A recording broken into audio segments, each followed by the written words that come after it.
Yeah. So, so the Armored Saint connection.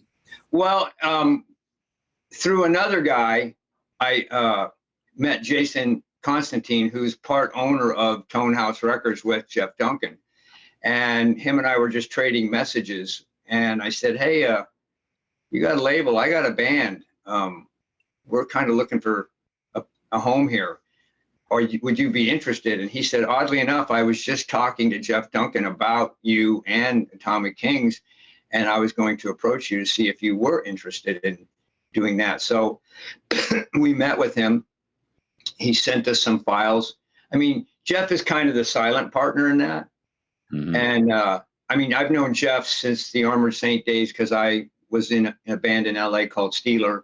And we, I don't think we ever did a show together, but we were on the scene at the same time. So he was aware of Steeler, and I was obviously aware. I'm sorry. You had me at Steeler. How long were you in Steeler? About a year and a half, and it was the last version. So it was. Oh, okay. There was the original version that came to from Nashville to LA that Ron eventually jettisoned all of that, and then he got the version with Yngwie and Rick Fox and Mark Edwards. Okay. Then he had another version with Mitch Perry, and I forget the bass player's name, sorry, and Mark Edwards, and then that went south, and then he put together the final version, which was me, Bobby Marks, and I can't remember the guitar player's name now, but sorry. And that was, so it was about a year and a half of that. Of that band. The cool thing is I had been kicked out of my band here in Phoenix, which was Surgical Steel. And wow, holy shit, hold the phone. How long were you in Surgical Steel? Yeah. I actually started it. It's my name. So I came up with the Christ. Go ahead. Do you still have a P.O. box that I can write fan mail to? Because dude. Well, I can tell you an interesting thing that there's a Surgical Steel record. They're signing with some, I forget the name of the label, Blue something label. And they're going to re-release or finally release a Surgical Steel album. And some of it is some of the later material that after I had been unfairly kicked out. And then some stuff that I also helped write. There's a song called Rivet Head, another song called White Revenge, Officer Steel, that I was in the band and I co-wrote that stuff. I'm very familiar with Rivet Head. Yeah, Rivet Head is the first song we ever wrote, and Jim Keeler and I, the guitarist, wrote the song in his living room, and we had the music, and we started writing the lyrics, and we wrote the lyrics kind of as a tongue-in-cheek joke. We were cracking up when we were writing it, and we decided to keep it that way. At the time, a friend of mine turned me on to Brian Slagle at Metal Blade, and we sent him a tape with 4 songs on it. And he loved Rivet Head, and he put it on Metal Massacre too. So it's arguably the most, which I have. Yeah, I mean, yep. And by the time that came out, I had already been kicked out. So that record was coming out. They had a new bass player, a guy named Mark Lehman, God rest his soul.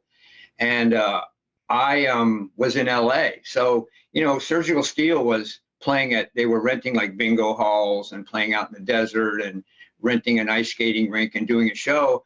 I go to LA, first band I got in, I was in Ratt for about 15 minutes. And while Juan was still deciding whether he wanted to be in Dokken or Ratt. So I went and auditioned for Ratt, got the gig, with the caveat being that if Juan decides anytime before the record's done that he wants to be back in the band, he would be back in the band. But I thought, yeah, I'll roll the dice on it. I ended up becoming, good friends with those guys. I mean, Blotzer was one of my best friends. Robin Crosby was actually one of my first friends in LA. Wow. And so I know that, I know Warren and Steven and all that, and I'm cool with those guys.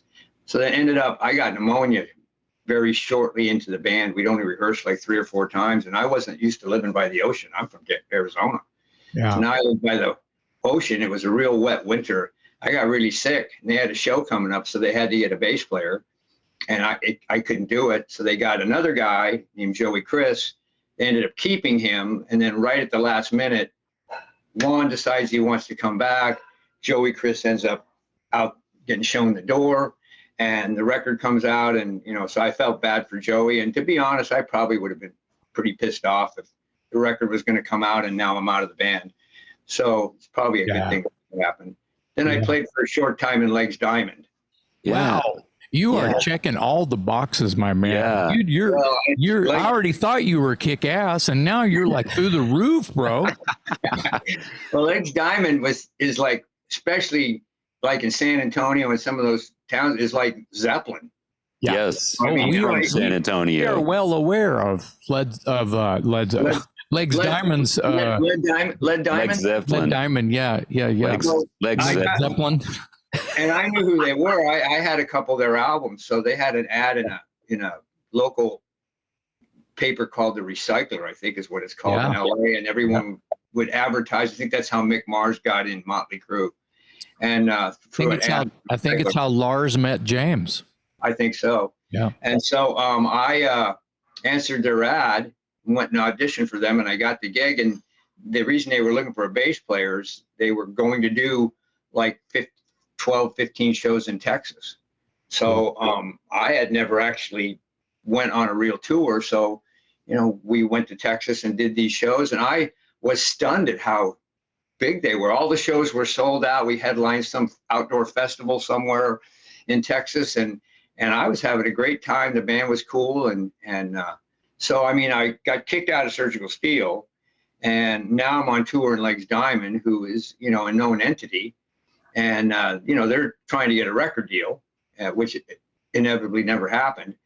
And then what happened is I came back after the tour, and for some inexplicable reason, Legs Diamond couldn't play in LA. They couldn't, no one would book them. I don't know why. And I got a call from Bobby Marks, who I knew, the drummer in Steeler, about Ron putting together a new Steeler, and did I want to come down and audition. I said, I don't want to audition. At the time, I'd seen Steeler, and it didn't do anything for me. And I thought, nah. And so I went to audition. He said, can you come down and help us audition guitarists? I said, yeah, sure. I said, yeah, for $100. They said, yeah, we'll pay you $100. So I went down there and helped them audition 3 or 4 guitarists, including the guy that got the gig. And along the way, though, of this long day of rehearsing with Ron, I kind of could see the method to his madness. I kind of saw what his work ethic is like. And he rehearsed, even when he was auditioning, it was like a show. He was doing his stage act, and he was doing his raps, and he was kind of checking what the guitar player would do in a live situation before it was a live situation. He had a drum riser set up in the back that the drummer's on, and it was like a real deal. And I went, this could actually be pretty cool. So after Ron took me to dinner, and he said, I really want you to be in the band. And I said, well, I don't really play like anyone else. I mean, I'm not like a bass player that just stands there and thumps along, or E and A, and maybe sings a background vocal. I'm Tim Bogert. I'm John Entwistle. I want to be those guys. I'm Geezer. I want to be able to do, that's what I grew up with. Those are my influences, along with 20 other guys. And that's how I play. And I'm not willing to dumb that down for any amount of money. And Ron said, no, that's what I want. And Ron actually said, I had Yngwie on guitar. Now I want Yngwie on bass, which I thought was very flattering. And do I agree with that? No, but it was flattering. And I thought, okay, as long as you understand. And I said, and I write, and I want to be able to write. He said, oh, I definitely want that. And I said, and I want $100 every show, because everyone lived in this crappy movie theater in a really crappy part of LA they called the Steeler Mansion, except Ron, of course, he lived by the beach. And they all lived in there for free. And I said, I'm not moving in there. They got cockroaches the size of alley cats in there, and which ought to tell you how big the alley cats were. And I said, I'm not living in there. I want to get paid. And I said, I want $100 a show. I mean, we're talking 83 here. Yeah. And he said, okay. And I want it every show, bar none. I don't care what the circumstances are, because I'm not going to get a job. You like to rehearse during the week. Huh? So he agreed to everything that I wanted, and I joined the band. I had a great time. Again, so my first show in Steeler was at the Country Club, which was a real legendary place in LA. Oh, yeah. And we're headlining. So I'm thinking to myself, bowling alley or the country club. I think I'll play at the country club.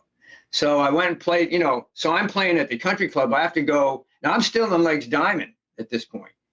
Oh, so okay. I have to go to Legs Diamond's storage facility and get my gear out. And the guitarist, Jim May, who's passed away since, says, "Are you joining Steeler?" "Oh, no, I'm not joining Steeler." Because I actually hadn't told them yet. I wanted to do the show. I wanted to see how it actually was. But I was leaning that way. And I said, "No, I'm just checking it out and they're paying me." So I went and did the show. Well, the response to the show was like amazing. And I'm playing in LA, which is why I moved to LA. Steeler, unbeknownst to me, was like one of the biggest draws, if not the biggest on-sign draw at the time in LA.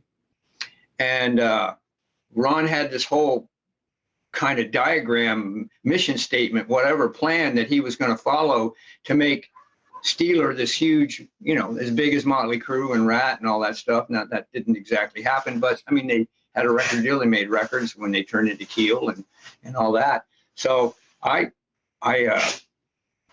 did the show. The Legs Diamond guys came and they realized that I probably wasn't going to stay.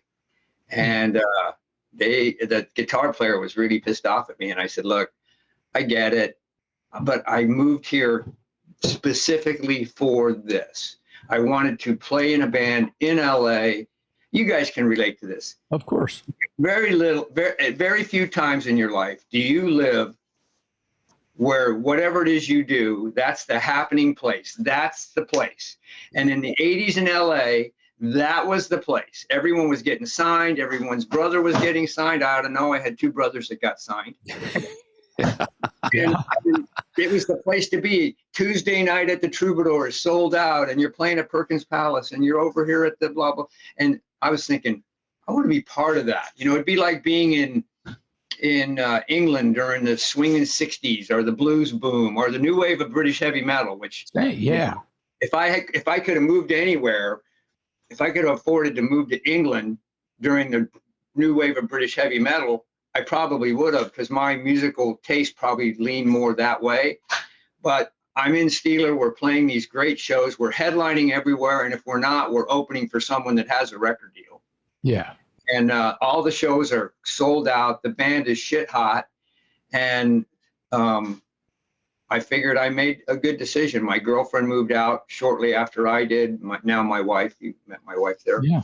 And she got to experience the whole mania, of that whole LA in the 80s. And I wouldn't trade that for anything. It'd be like being in Seattle during the Nirvana days. I'm sure if you had a some shorts and some army boots and a flannel shirt, you fit right in over there. Well, in LA, it was the other way around. You had your leather jacket and your, Yeah. whatever. So it was great.